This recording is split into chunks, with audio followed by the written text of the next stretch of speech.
E, gente, notícia exclusiva, informação que acabou de chegar, tem mais bastidor. Tarcísio de Freitas, a gente estava contando agora, né, do embate entre ele e Jair Bolsonaro. Ele vai se reunir amanhã, às 8 da manhã, com o presidente, o ex-presidente Jair Bolsonaro. Tarcísio vai tentar convencer Bolsonaro a apoiar a reforma. Aliados do governador acabaram de me informar que o objetivo dele é tentar explicar para Bolsonaro que a reforma tributária é importante para o país, que vai trazer um avanço relevante de simplificação dos impostos, dos tributos, e argumentar com Jair Bolsonaro de que esta reforma tributária começou a ser gestada no governo dele, Bolsonaro, e que por isso não teria motivos para ele se opor desta forma. Vai ser difícil.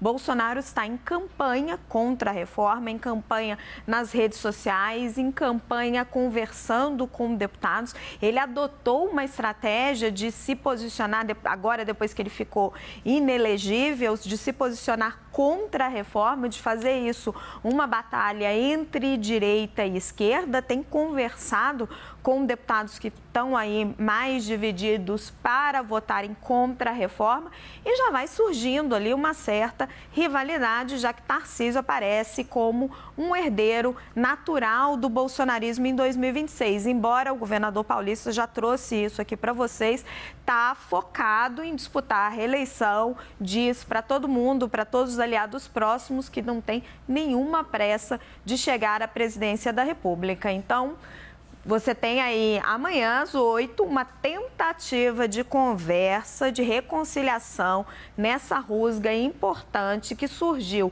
entre Jair Bolsonaro e quem é hoje o seu principal aliado, seu principal afilhado político, seu principal herdeiro político. Vamos de novo com Leandro Rezende e Renata Agostini. Renata Agostini, a pergunta de milhões: será que Tarcísio consegue convencer Bolsonaro?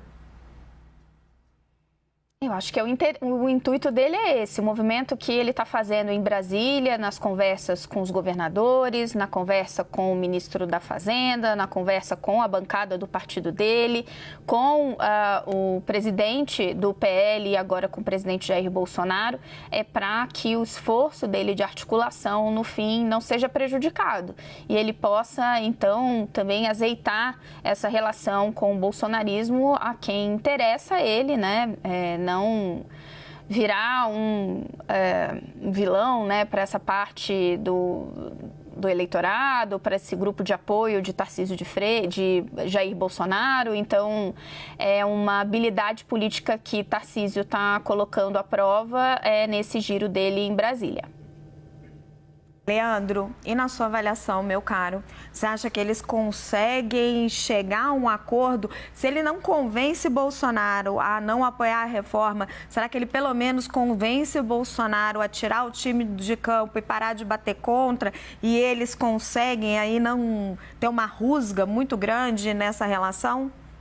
O Bolsonaro, né, de toda a carreira política dele que a gente acompanhou nos últimos anos, né, nos anos da presidência, nos tantos anos dele como deputado federal, uma coisa que a gente pode observar é que o ex-presidente da República, ele não muda de posição com relação a nada, né? Pode ser prejudicial a ele, como foram tantas as posições adotadas por ele durante seu governo que impediram que ele se reelegesse, né, que ele foi até o final no negacionismo contra as vacinas, na postura diante da Covid-19, em tantas outras situações, né, o Bolsonaro não muda de posição.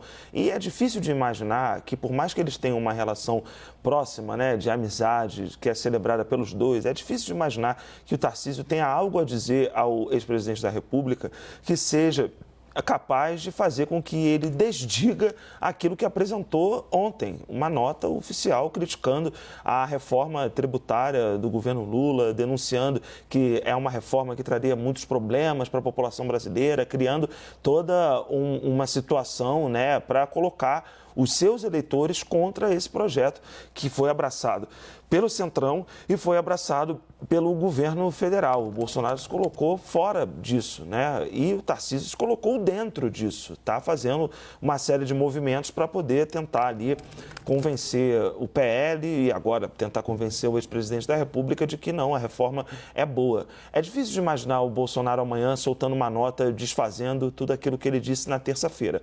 Mas é um movimento importante para o Tarcísio, sobretudo, né? De se colocar como uma alternativa à direita para discussões de matérias de interesse econômico, notadamente. Se a reforma tributária consegue unir tanta gente da economia que pensa diferente, como naquela carta, né, que a gente viu, de tantos pensamentos diferentes. Bem lembrado, Leandro. E está todo mundo unido em torno da reforma tributária, o Tarcísio está se colocando como um interlocutor possível desse grupo, né? E aí do famigerado mercado, né, que daqui a pouco vai começar a procurar um candidato para chamar de seu também. O Tarcísio está se colocando ali como uma pessoa que dá para conversar, como em outro momento foi o Bolsonaro também, essa pessoa que dava para conversar com a intermediação ali do Paulo Guedes. Mas agora, nessa questão da tributária, o Bolsonaro já disse que é terminantemente contra e quem tá colhendo aí um dividendo político, porque articulou para mexer no texto em favor dos governadores, conversou com o Haddad, foi lá no PL, está indo conversar com o ex-presidente da República. Quem está se colocando aí como um articulador nessa história e está saindo bem, né? Está saindo com uma foto bonita, é o governador de São Paulo, né? Vamos ver se ele vai ter sucesso. Pelo histórico do Bolsonaro, não dá para a gente imaginar que ele terá, mas que o movimento é, pelo menos, interessante de acompanhar, isso é sim. Renata, e como é que Bolsonaro está ficando nessa foto? Você escreveu no domingo, na sua coluna no Estadão, que o principal teste de Bolsonaro ainda estava por vir, né? Era o quanto ele ia conseguir se manter relevante. Esse é quase que o primeiro movimento político dele depois da inelegibilidade. Ir contra essa reforma, bater de frente com o PT.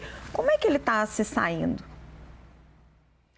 De fato, nessa coluna eu também falava sobre a dificuldade de Bolsonaro até o momento em se colocar como esse personagem que organiza a oposição. É algo que se exigiu bastante dele assim que terminou a eleição e ele perdeu. Se ele viraria esse líder da direita, ele entregou muito pouco nesse sentido. Com esse posicionamento que ele fez ali de peito aberto contra a reforma tributária, ele acabou chamando atenção para um posicionamento dele, de uma pauta que estaria em evidência nessa semana, uma pauta que era apoiada pelo governo, portanto, ele avocava esse antagonismo. Ele agora, aparentemente, está encontrando dificuldades, porque existe uma ala do seu partido que entende diferente, que entende, inclusive, que pode obter vantagens nessa negociação com o governo, e o governador de São Paulo, que só está no cargo porque abraçou o bolsonarismo, mas agora está no cargo e é o governador do principal estado do país, está com uma agenda diferente, está com um entendimento diferente. Ele vai ter que colocar à prova se ele tem essa habilidade de ser um articulador, de ser uma liderança, de trazer esses votos para o lado dele, ou se ele vai eventualmente entender que é conveniente ceder. Mas se ele assim o entender, vai ser um sinal de fraqueza, né?